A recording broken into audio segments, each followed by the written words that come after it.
जय श्री राम दोस्तों आज हम एक ऐसे नक्शे की बात करेंगे जिसने वक्त के साथ न सिर्फ खुद को बदला बल्कि पूरे दक्षिण एशिया की राजनीति को हिलाकर रख दिया। आपको ये जानकर हैरानी होगी कि कभी यह पूरा क्षेत्र एकजुट था, लेकिन फिर ऐसा क्या हुआ जिसने इस इलाके को टुकड़ों में बांट दिया। ब्रिटिशर्स आए, उससे पहले मुस्लिम आक्रमणकारी, और फिर वो घड़ी आई जब अंग्रेज वापस जाने लगे। पर क्या वो आसानी से चले गए? नहीं, उन्होंने जाते जाते कई ऐसे एग्रीमेंट्स कर दिए जिससे भारत, पाकिस्तान, बांग्लादेश जैसे देश अलग हो गए।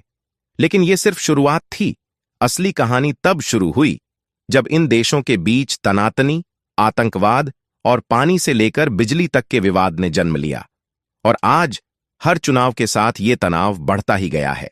अब सोचिए, अगर आपके पड़ोस में ऐसा कोई देश हो जो लगातार ताकतवर होता जा रहा हो, तो आप क्या करेंगे? ठीक ऐसा ही डर हमारे पड़ोसियों को हमेशा से रहा है, क्योंकि भारत है सबसे बड़ा, चाहे वो आर्थिक हो, सैन्य हो या फिर भूगोलिक रूप से। लेकिन इस डर का फायदा किसने उठाया? चीन ने इन देशों को क्या लालच दिया और कैसे ये पूरा इलाका ग्रेट पावर पॉलिटिक्स में फंस गया, यही हमारी आज की सबसे बड़ी चर्चा है। क्या आप जानते हैं चुनाव के वक्त भारत विरोधी भावनाएं कैसे चिंगारी की तरह फैलती हैं? चाहे वो मालदीव हो, बांग्लादेश हो या नेपाल, भारत के पड़ोसियों में बार बार ये भावना क्यों उभरती है? लेकिन रुकिए, इस खेल में भारत चुप नहीं बैठा। क्या भारत ने इन विवादों का कोई हल ढूंढा? हाँ, और यही वो मोड़ है जहां कहानी में सबसे बड़ा ट्विस्ट आता है। भारत ने जो हाल ही में क्रॉस बॉर्डर इलेक्ट्रिसिटी ट्रेड का एग्रीमेंट किया है, उसने पूरा खेल बदल दिया। क्या आप सोच सकते हैं, नेपाल जैसी छोटी सी देश अब बांग्लादेश को बिजली बेचने वाली है, वो भी भारत के जरिए। क्या इस कदम से भारत के पड़ोसियों की भारत के प्रति सोच बदलेगी?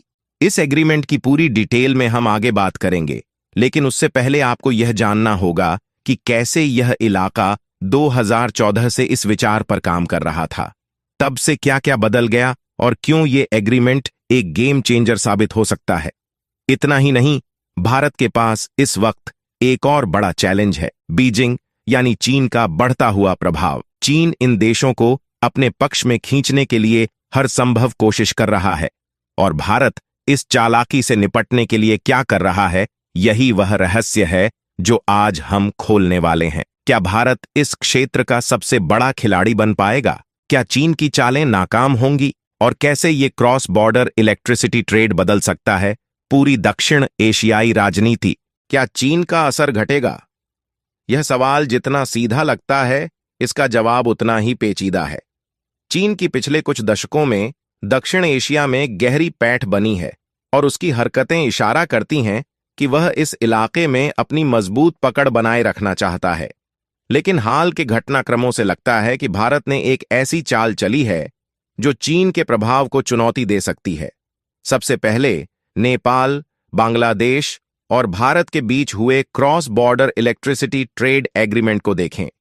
यह समझौता सिर्फ बिजली का लेन देन नहीं है, बल्कि चीन के प्रभाव को कमजोर करने का एक बड़ा कदम है। नेपाल और बांग्लादेश, जो चीन के साथ भी निकट संबंध बनाने की कोशिश कर रहे थे, अब भारत की ओर देख रहे हैं। इससे चीन के सामने एक नई चुनौती खड़ी हो रही है, क्योंकि बिजली जैसी बुनियादी जरूरत अब भारत के जरिए पूरी की जा रही है। चीन ने हाल के वर्षों में belt and road initiative (BRI) और अन्य निवेश परियोजनाओं के जरिए इन देशों में अपनी पकड़ मजबूत की है। श्रीलंका में हम्बनटोटा पोर्ट का मामला लें, जो चीन के कर्ज जाल में फंस गया। पाकिस्तान में चीन पाकिस्तान इकोनॉमिक कॉरिडोर (CPEC) भी चीन की रणनीतिक चाल का हिस्सा है। लेकिन इन परियोजनाओं ने इन देशों पर वित्तीय दबाव भी बढ़ाया है, जिससे इनकी स्थिरता को खतरा पैदा हुआ है। अब जब भारत बांग्लादेश और नेपाल के साथ इन समझौतों के जरिए सहयोग बढ़ा रहा है, तो यह इन देशों को चीन पर निर्भर होने से रोकने की दिशा में बड़ा कदम है। चीन का असर इस क्षेत्र में तभी घटेगा जब ये देश समझेंगे कि भारत के साथ सहयोग उनके लिए अधिक लाभदायक है, चाहे वह आर्थिक हो, राजनीतिक हो या फिर सुरक्षा से जुड़ा हो। हालांकि यह कहना जल्दबाजी होगी कि चीन का प्रभाव पूरी तरह खत्म हो जाएगा। चीन अभी भी एक बड़ा निवेशक है और उसकी रणनीतिक महत्वाकांक्षाएं इस क्षेत्र में बनी रहेंगी।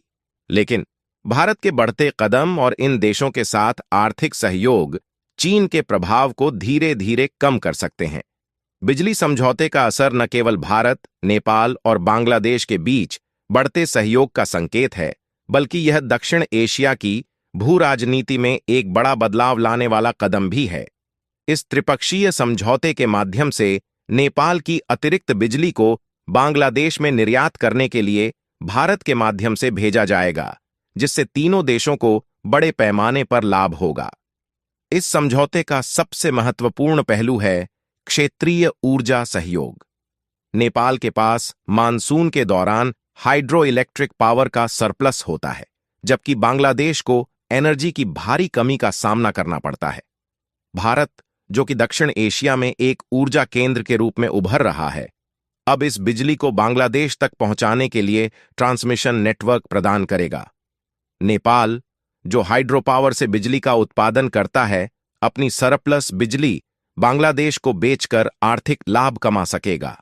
वहीं बांग्लादेश को अपनी ऊर्जा आवश्यकताओं को पूरा करने के लिए चीन या अन्य महंगे विकल्पों पर निर्भर नहीं होना पड़ेगा, जिससे उसकी अर्थव्यवस्था को भी राहत मिलेगी। चीन ने पिछले कुछ सालों में दक्षिण एशियाई देशों, खासकर नेपाल और बांग्लादेश में अपने निवेश के जरिए काफी प्रभाव डाला है। इस बिजली समझौते से इन देशों को चीन पर निर्भरता कम करने का मौका मिलेगा, क्योंकि अब वे अपनी ऊर्जा आवश्यकताओं के लिए भारत पर ज्यादा भरोसा करेंगे। इससे क्षेत्र में चीन का राजनीतिक और आर्थिक प्रभाव कमजोर होगा। भारत का यह कदम दक्षिण एशिया में स्थिरता बढ़ाने के लिए महत्वपूर्ण हो सकता है।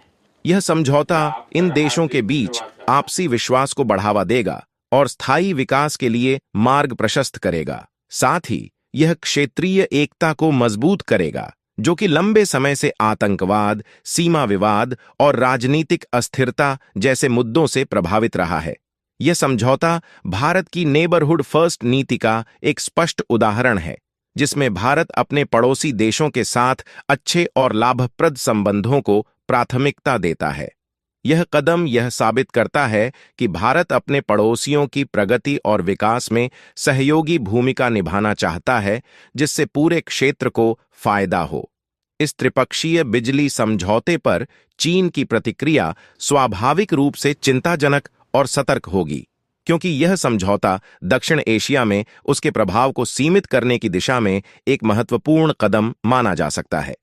चीन के लिए यह समझौता उसकी belt and road initiative (BRI) और दक्षिण एशिया में अपनी रणनीतिक पकड़ को कमजोर करने वाला हो सकता है। चीन की पहली प्रतिक्रिया इस समझौते को लेकर कूटनीतिक चिंता और सतर्कता की होगी। चीन लंबे समय से दक्षिण एशिया में अपने भौगोलिक और आर्थिक प्रभाव को बढ़ाने के लिए काम कर रहा है, विशेषकर नेपाल और बांग्लादेश जैसे देशों में। यह समझौता इन दोनों देशों के साथ भारत के संबंधों को और मजबूत करेगा, जिससे चीन को यह डर हो सकता है कि उसकी रणनीतिक पकड़ कमजोर हो सकती है। चीन belt and road initiative (BRI) को बढ़ावा देने के लिए नेपाल और बांग्लादेश में पहले से ही निवेश कर रहा है। इस समझौते से चीन यह महसूस कर सकता है कि उसकी BRI परियोजनाएं भारतीय परियोजनाओं के साथ प्रतिस्पर्धा में कमजोर पड़ सकती हैं। इसका परिणाम यह हो सकता है कि चीन इन देशों में अपनी BRI परियोजनाओं को और तेजी से बढ़ाने की कोशिश करे, जिससे वह अर्थव्यवस्था और संयुक्त विकास में अपनी पकड़ को